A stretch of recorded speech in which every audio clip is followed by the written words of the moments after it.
দুনিয়াতে এসে আমরা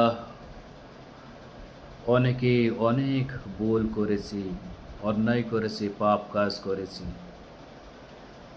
তো এই পাপ কাজ থেকে আমাদেরকে তওবা ইস্তেগফার করে আল্লাহ তাআলার দিকে ফিরে আসতে হবে।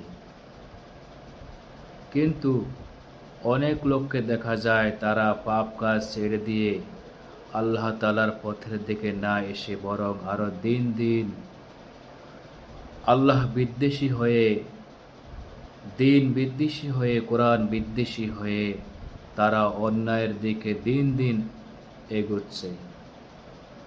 সে সম্পর্কে মহান রব্বুল আলামিন কুরআনুল কারীম সূরা কিয়ামাহ ৫ নং আয়াতের মধ্যে আল্লাহ তাআলা বলেন,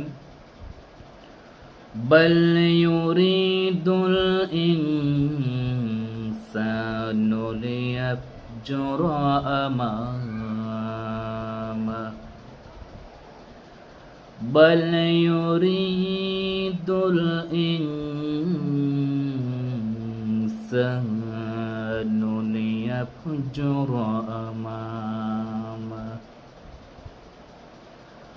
আল্লাহ রাব্বুল আলামিন বলেন, কিন্তু মানুষ তার আগামী দিনগুলোতেও পাপাচার করতে চায়।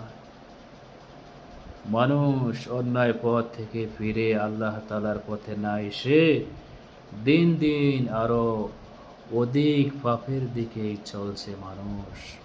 অথচ আল্লাহ যে হায়াত দিয়েছেন, আল্লাহ তাআলা চান যে বান্দা অন্যায় থেকে ফিরে আসুক।